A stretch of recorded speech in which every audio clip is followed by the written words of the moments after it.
আসসালামু আলাইকুম। আশা করি আপনারা সবাই ভালো আছেন। আমরাও ভালো আছি আলহামদুলিল্লাহ।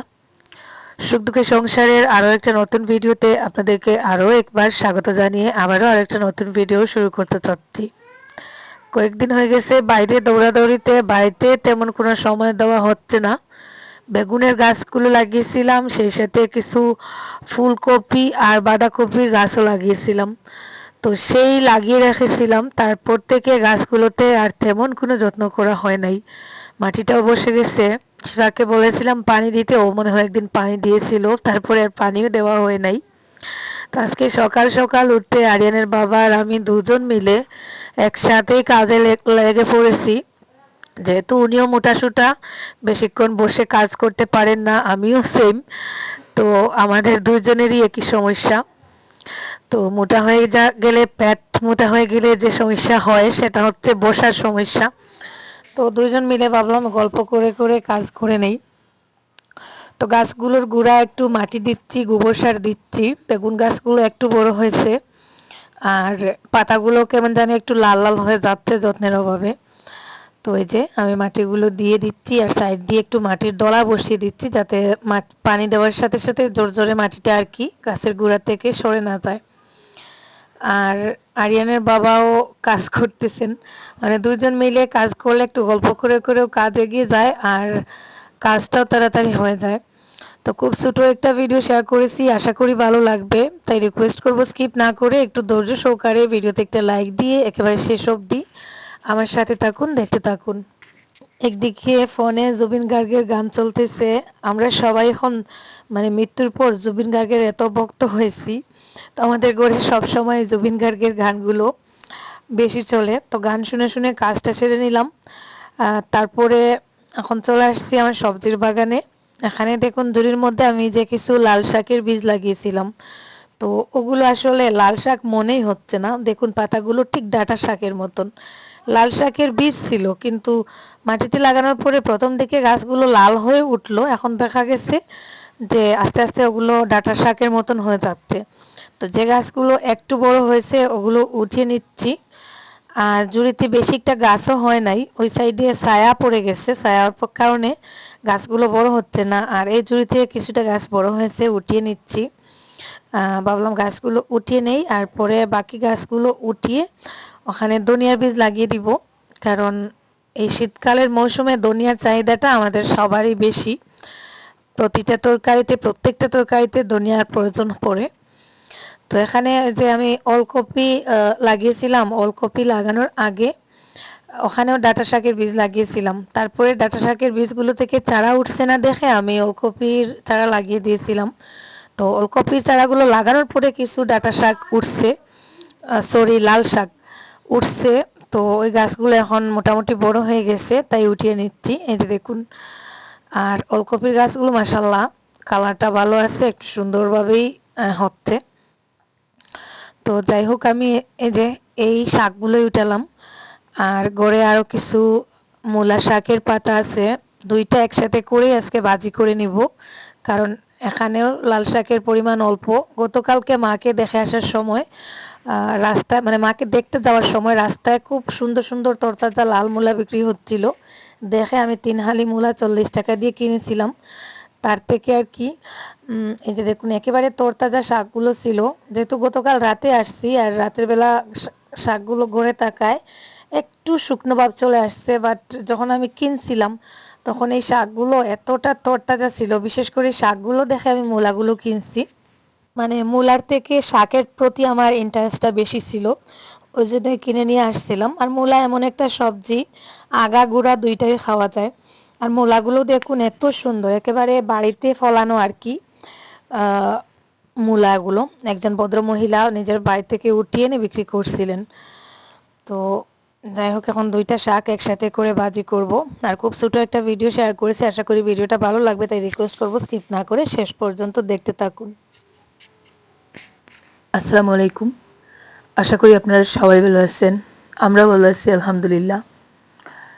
ভালো আছি বলতে, ওয়েদার চেঞ্জ হয়েছে কয়েকদিন থেকে, দৌড়াদৌড়িতে মানে গত এক সপ্তাহ থেকে দৌড়াদৌড়ি করতেছি।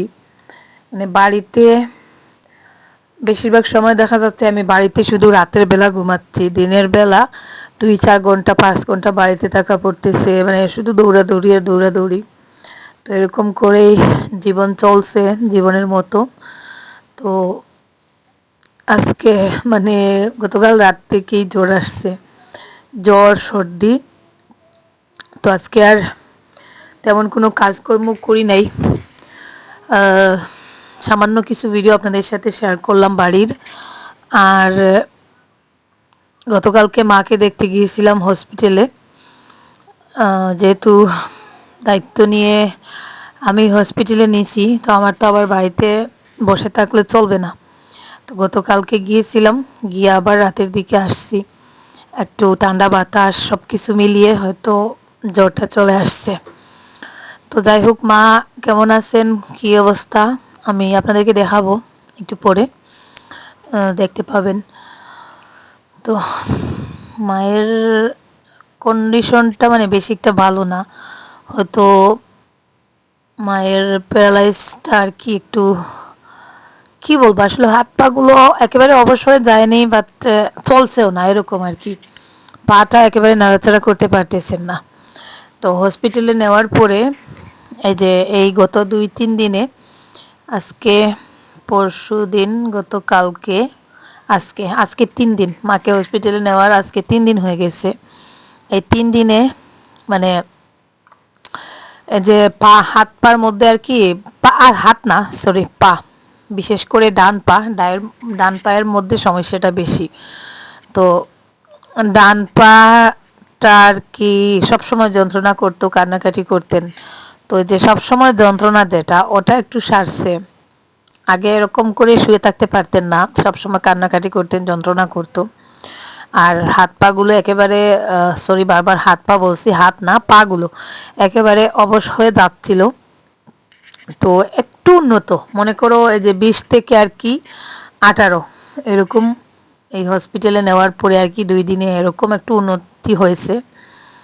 তো আজকে আমি আর যাইনি, প্রতিদিন প্রায় 2 ঘন্টার জার্নি করে যাওয়া মানে আমার পক্ষে অসম্ভব হয়ে যাচ্ছে। ভাবলাম আজকে একটা দিন বাসায় থাকি, আর যেহেতু আমার শরীরও খারাপ, আমি নিজেও একজন অসুস্থ, 12 মাসই অসুস্থ আপনারা জানেন, তো ওই জন্যই আর কি আর আজকে যাইনি।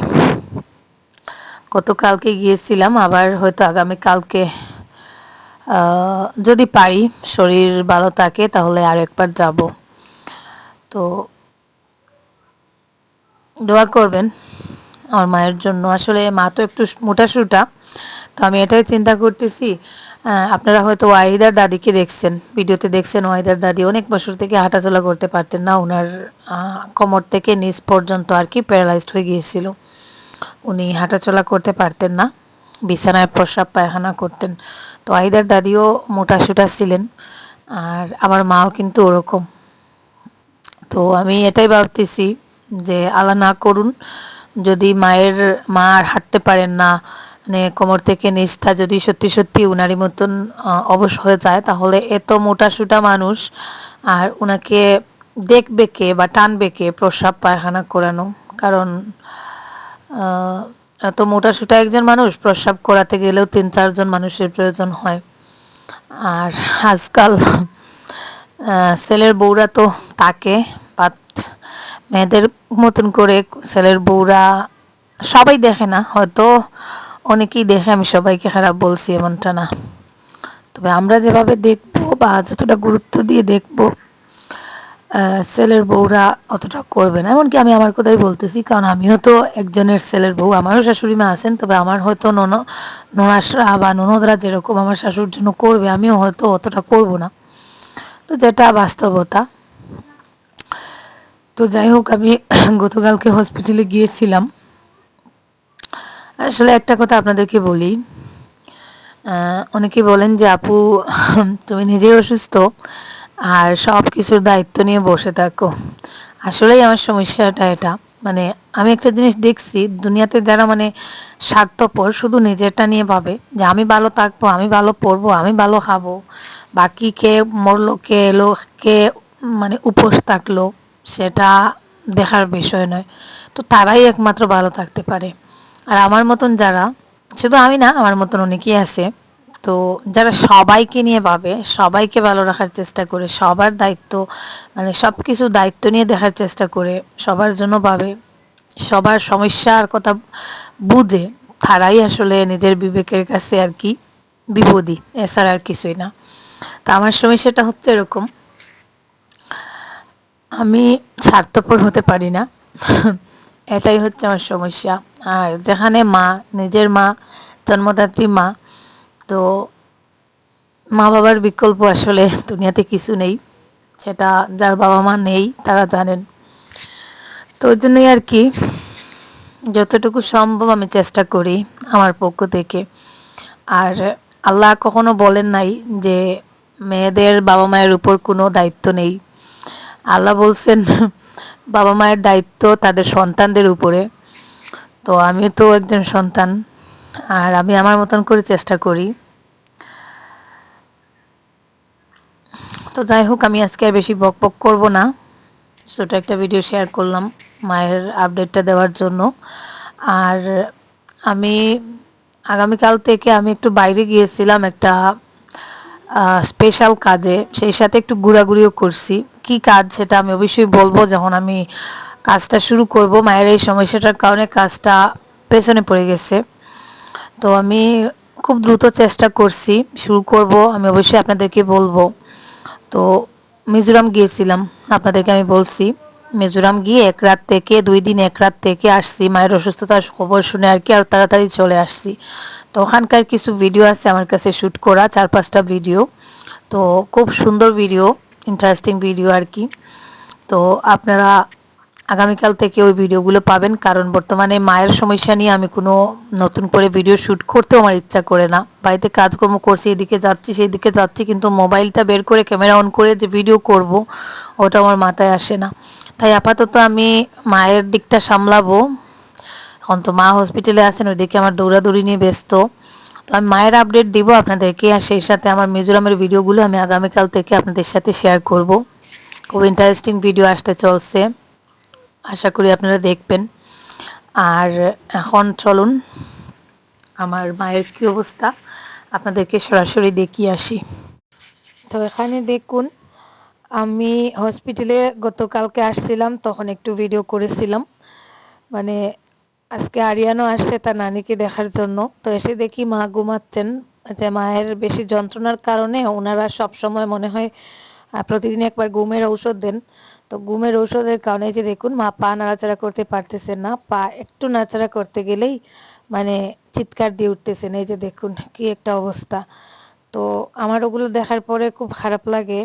তো ওই জন্য আমি হসপিটালে বেশিক্ষণ থাকি না, আমার কষ্ট হয়, মানে মায়ের কান্না দেখার পরে আমি নিজেকে কন্ট্রোল করতে পারি না। তো তারপরে আমি নিচে একটু দোকানে গিয়েছিলাম একটা প্লাস্টিকের টুল কিনতে, আর কিছু খাবার দাবার কিনে আনছি।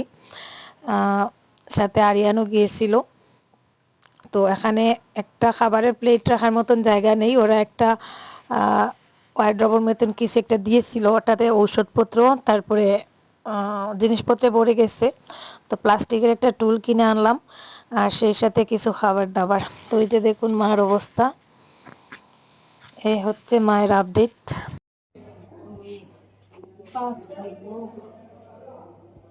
kita tidak buzer kala kala dia betin kala kala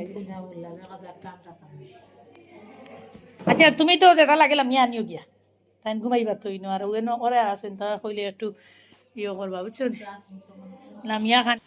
তো এখানে যখন আসি যাওয়ার সময় আমার বুকটা কেমন জানি দৌড়ফোড় করে, যেতে ইচ্ছা করে না। তো এখানে আমার খালা আছেন, ভাই ছিলেন, উনি চলে গেছেন।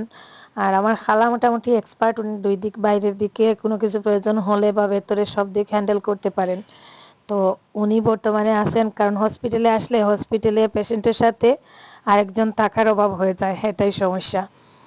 তো যাই হোক, রাত বেজে গেছে 8টা, 8টার দিকে দেখুন আমরা রওনা দিয়েছি। এক খালা ছিলেন, ওনাকে নিয়ে চলে যাচ্ছি, আর আরেক খালা আর কি আজকে ওনাকে নিয়ে আসছি, উনি এখন থাকবেন। তো বোনেরা বোনদেরকে বা মেয়েরা মায়ের মায়ের যতটা সেবা যত্ন করতে পারবে তার থেকে বেশি আর কেউ পারবেন না। তো মাও শান্তি পান খালারা থাকলে। তো একজনকে নিয়ে যাচ্ছি আর এখন আরেকজনকে দিয়ে যাচ্ছি, তো এরকম চলছে আর কি। তো যাই হোক, এইটুকুই ছিল আপডেট। আর আজকের মতো এই পর্যন্ত। সবাই ভালো থাকুন। আল্লাহ হাফেজ। আসসালামু আলাইকুম।